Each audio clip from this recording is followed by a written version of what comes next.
next up, I have Gary Brunet and Dixie Contreras. I'm going to say I met them on the iPad Unite Facebook group. How many people are on iPad Unite? Okay.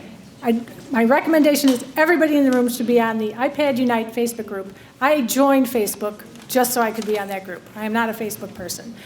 It stands for Illinois Parents of Adults with Developmental Disabilities.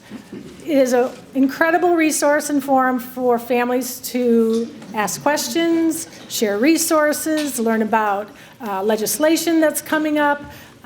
You can say, I just got my letter about Medicaid redetermination, what do I do? Or I'm looking for a neurologist in Hoffman Estates, who do you recommend? And you'll get responses from people, both parents and providers and professionals throughout the state. It's incredible. It can be a little overwhelming because there's a lot of stuff on there, but it's valuable, and I recommend it highly. There is more information about it on the CTC website under the resources page, but I recommend it highly.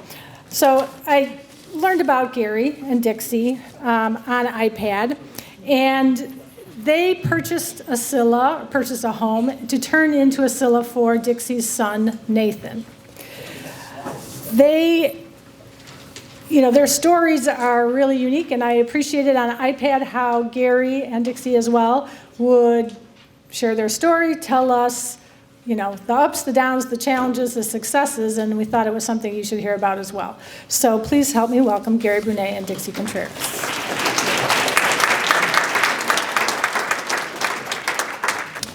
I'm Gary. This lovely young lady is Dixie. Oh, thank you. I hope we have enough time to really go through as much as I'd like to. It's not a difficult thing to do, but there are many steps that need to be taken the right way. And that's what I hope I can help you with today. The first thing I would suggest you do is you need to pick out a care provider. We're with UPC Seguin. I shouldn't say we're with them. We're not here to advocate any provider. UPC Seguin is the service agency that runs our home. Once you have a provider that knows what you're doing and they're going to support you, I mean, that's, number one, you have to have the support. The home is nothing without the support. They will also help you find the residents to occupy it. Once you have the service organization, the next step, get a good lawyer. That may sound terrible, but you're going to need a lawyer to close on any home that you buy. I'm going to have you talk more closer to the mic. Thank you. You're going to need that lawyer anyway for any kind of closing on a home that you purchase. But he's also going to help you navigate what suburb you're going to be in. Not all of them are going to allow this. Not every suburb is going to let you do this. Most suburbs won't. There's regulations about more than 3 unrelated people living together. You may understand why these rules are out there, but obviously ours does not apply, and convincing some of these municipalities is not that easy. A good attorney can help you navigate that as well.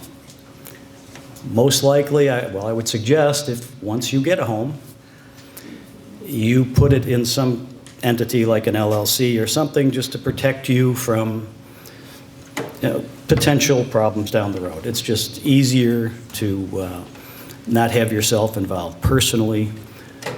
To have a good attorney set that up for you would be ideal.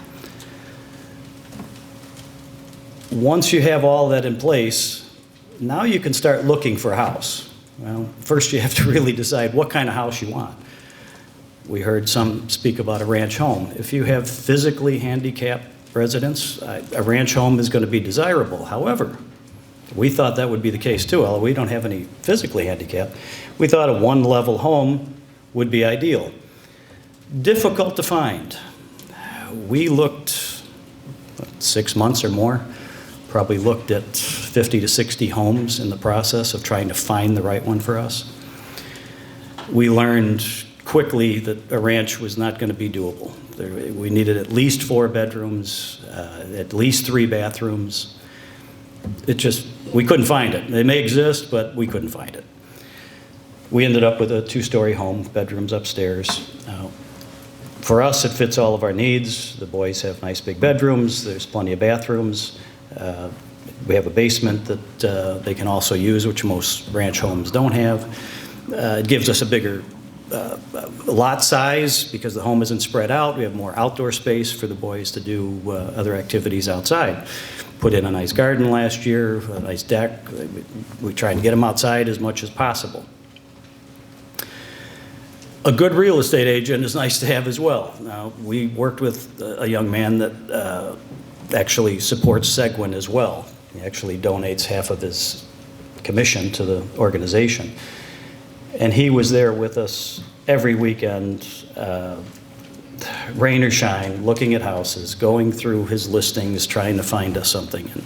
And it's going to take a long time.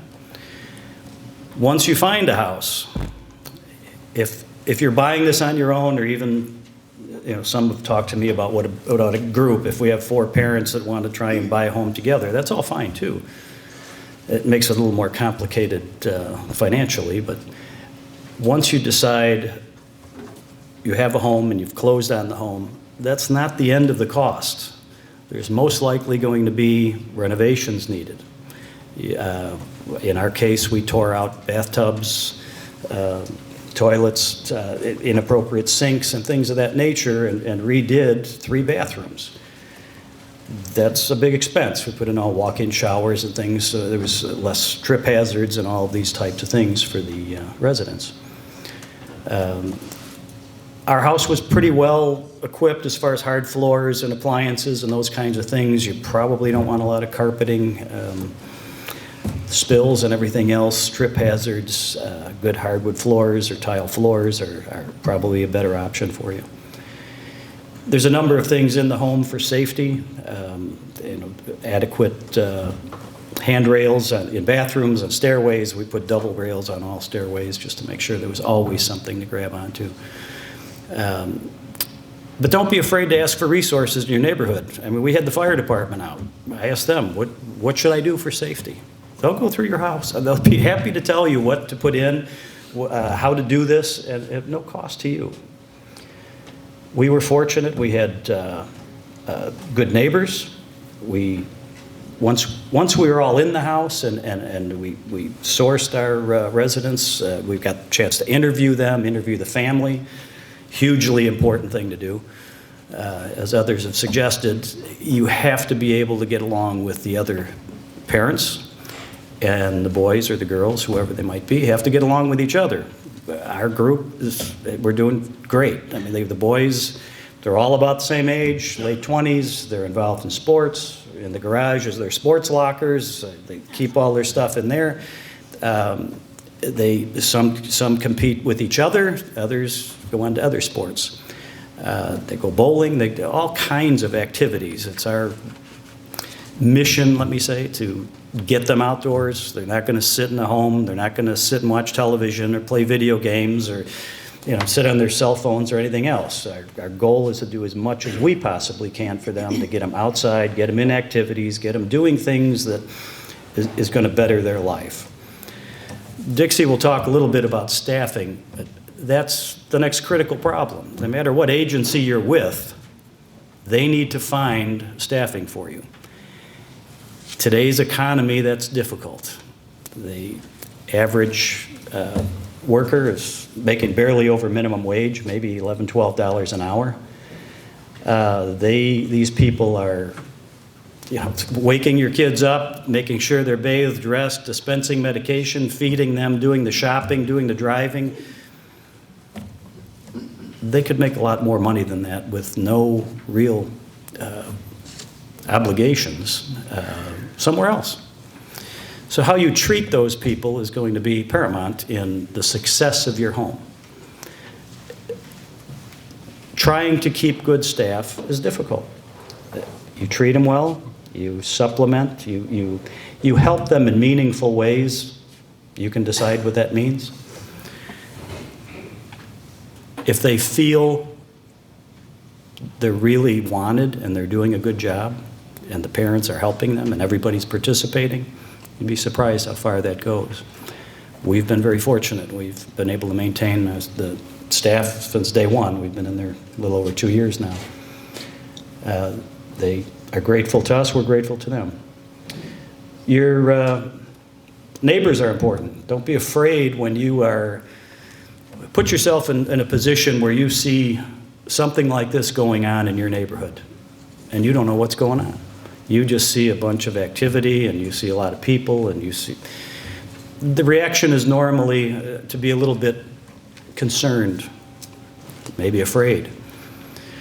We went to our neighbors. We introduced the boys. We went to the neighborhood vendors of different kinds, the pizza place in the neighborhood, the barber shop, introduced them. Now we get discounts from all those people. We had a big open house. Our home is in Carroll Stream. We had the mayor over. We had the entire fire department over, the police department, the neighbors, and we alleviated that fear. Now our neighbors are shoveling our snow for us. Most people are willing to help if you give them an opportunity to do so. Give them a reason to participate, and they'll be happy to do it. We have a service that plows the snow, but if they're not there soon enough, our neighbor knows these people need to get in and out of the garage, these boys might slip. He and his sons are out there shoveling our walk in our driveway. You know, it's hard to find people like that, but I think there's more of them around than you might think. I guess I'll turn it over to Dixie at this point. As I said, we're not here to advocate for anybody. We're not here to talk a lot about funding or anything else. And we can only answer so many questions today. But we're here as a resource to all of you if you decide to do some of this. I've spoken to other groups. I'm amazed at the interest and, frankly, the need for homes like this. There's a lot of you out there that are trying to do the same thing, decide what's best for their child. And if this might be it for you, it might not be. But we're here to advocate for you in any way we can. Turn it over to Dixie.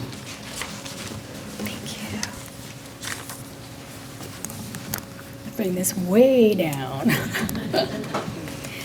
My next slide that I wanted to share with you is just very briefly. I'm going to go through these bullets very quickly because, as Gary said, we're not really here to advocate for another organization. And most of you, depending on where you live, you'll find an agency which is closer to you. But this is just, I took a couple of pieces from their actual website that talks about the CILA process. And what they do is they actually have you try and look for a home that is near your location. And that's basically what most families like to do. Decisions to enter into such partnership and families of individuals are always by a case-to-case basis. And an intake process, so they'll do an intake process. They'll meet with you. They'll meet with your individual. And they'll go through the whole process of what their expectations are and how the whole CILA process works. Again, this is just one example. And then once it is accepted, the vice president or the assistant vice president, the residential, they'll meet with the families and they'll explain the whole process because it is a long process.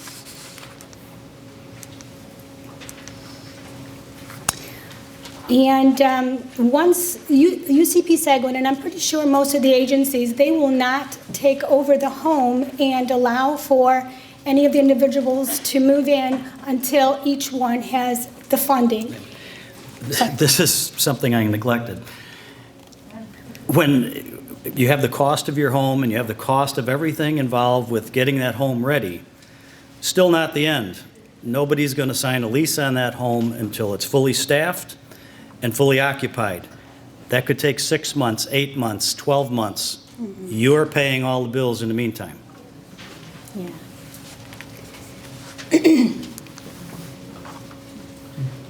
In most cases, the property lease is effective 1 month prior to the individuals moving in. Now, we had known the 4 individuals because we did that process already. So we had known before we, it took in this whole journey that we were ready for that. But there was one individual who did not quite get funding yet. So we were just like rooting and trying to get everything done, and UCP Seguin was able to get that done. So our house was able to open.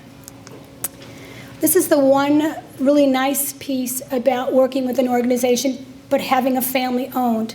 You are the ones who have the, not so much authority, but you have the opportunity to help in the selection process of who lives in that home. We actually took one of the boys that Nathan used to live with and brought him into this home, but then we met with several potential individuals who were up with funding and needed a place. And we got to meet the families and ask them about, what their son's involvement was. And one individual actually was in sports-related things with Nathan, so he was another one that was a nice candidate. And then we were able to put that house together. And I just wanted to go on and just let you know, and on your PowerPoint, as you see it on there, there's also a section which, if you are interested with UCP Seguin or finding more information, I had put that on the PowerPoint for you. Once that is all done, and like Gary said, the renovations are completed. And one thing I wanted to add, when you're looking for a home, the one thing that we asked our real estate agent, we don't want to look at a home where the family room is not connected to the kitchen, because you always want supervision. And if you think about it, staff pretty much spends a lot of time in the kitchen preparing meals or lunches or whatever. So that was one of the things that we really wanted him to look for. So then you plan your open house. And this is the piece where we involve the community.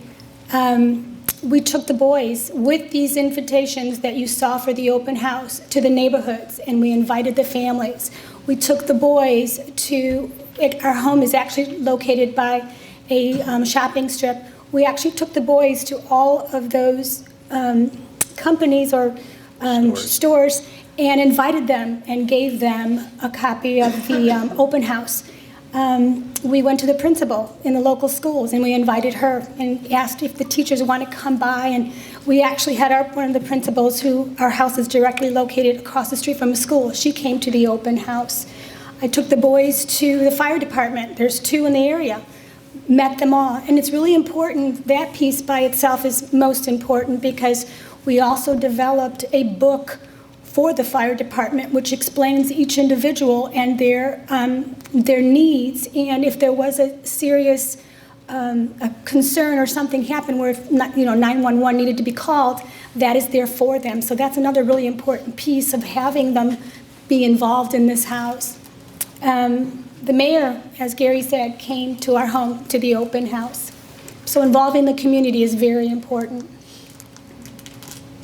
This is the piece that's probably, in my opinion, I find the most important, because once the house is ready and running, it is important for the four families, or however many families are there. It's very important that we support not only each other, but we support the staff that is in there. We meet once a month. It's called our parent support group. We meet once a month. And the way it's worked is the liaison of the parent group meets with the house supervisor, and I'll ask, is there anything that you need me to share, or concerns that you need me to share with the other families, things that you want addressed? Because it's really difficult, especially if you're a family of an individual, to constantly be going up to your staff saying, this is how it needs to be done.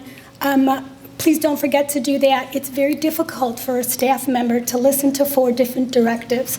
So it's really crucial that you meet at least once a month and discuss those concerns. And then once that is done, and even discussing praises, because they all love to be praised, then the liaison would go back to the home supervisor, and that's where we discuss, this is a concern one of my parents is having. Maybe we need to address this, maybe further training needs to be done.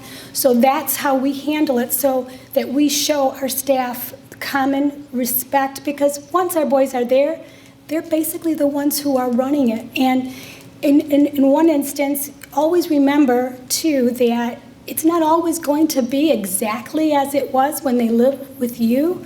In some cases, like in this situation, it's actually even better. But, you know, just be open-minded and, you know.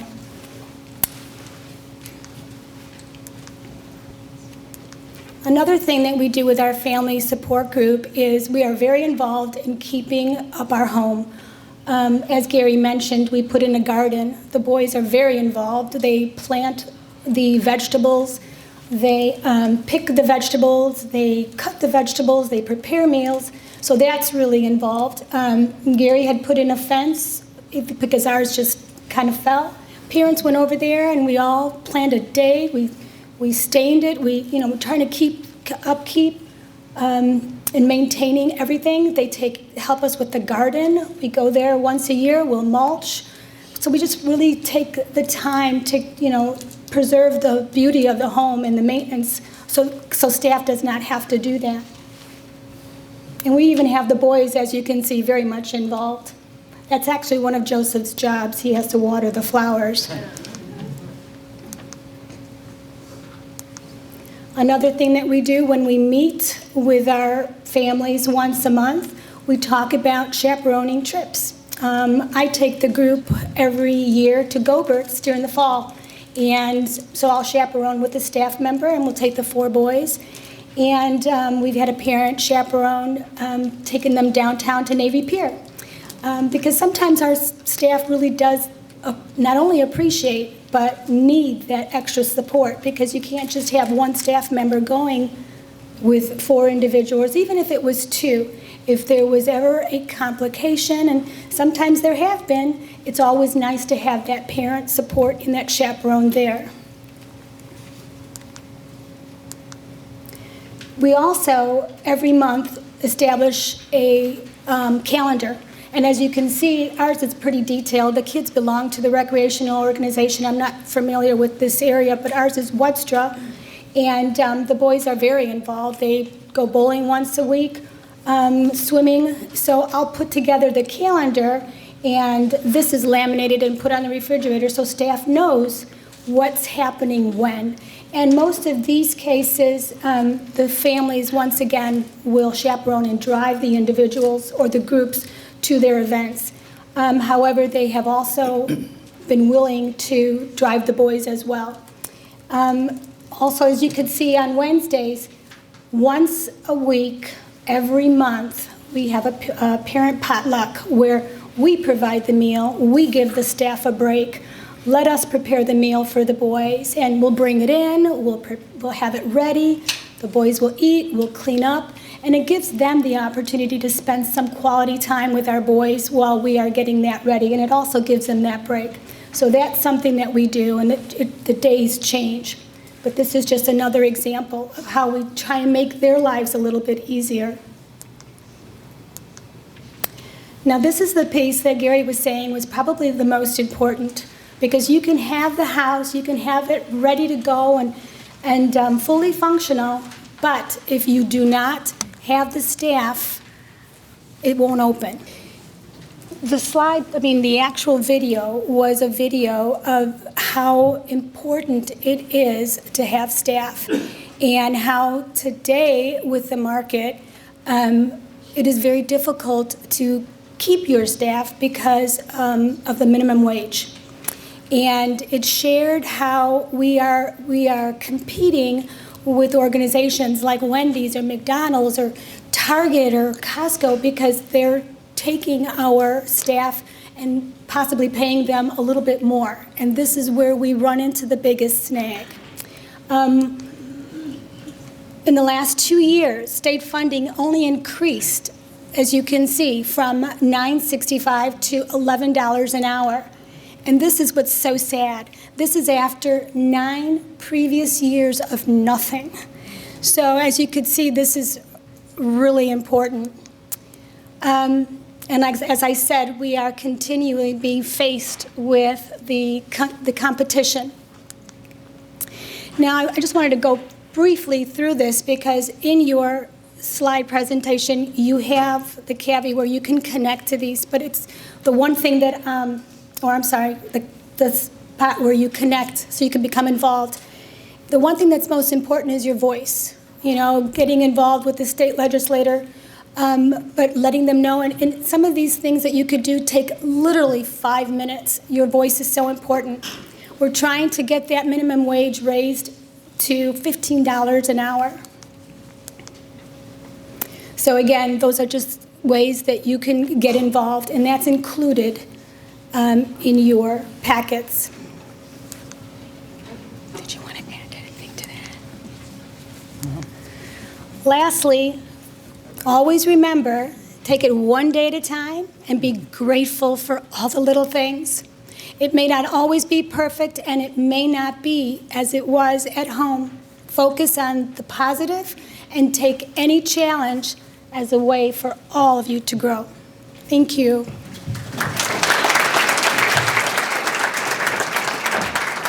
We have time for just a few quick questions. Does anybody have a question? This is you. Depends. Question. I guess I didn't catch it at the beginning, but how did you start this? It was for your son? So Gary and I have been together for 4 years. Oh, okay. And Nathan actually was with UCP Seguin when he turned, or was age limit once he exited high school. I received a letter stating that he received day program funding, which was what I really needed because I'm a school teacher. So what was I going to do? I can't quit working. So I received that funding, and 3 months later, because of the lawsuit, thank you, I get another letter in the mail stating that Nathan received funding for CILA. And I don't know where your journey is with your child moving, but I was not prepared for that.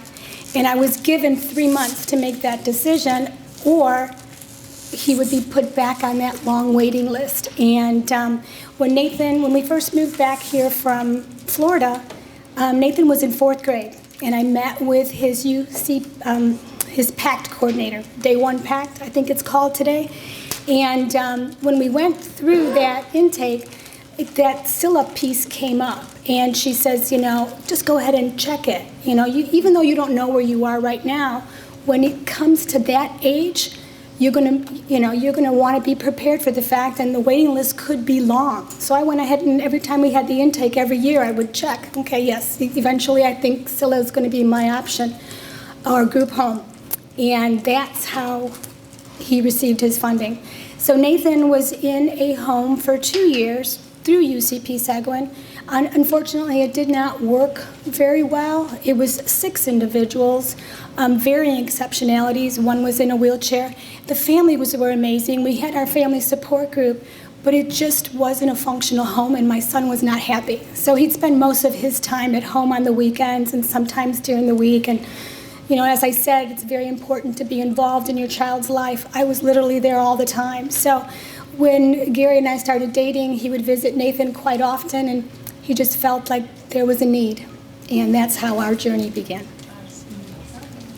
So thank you. Any other questions?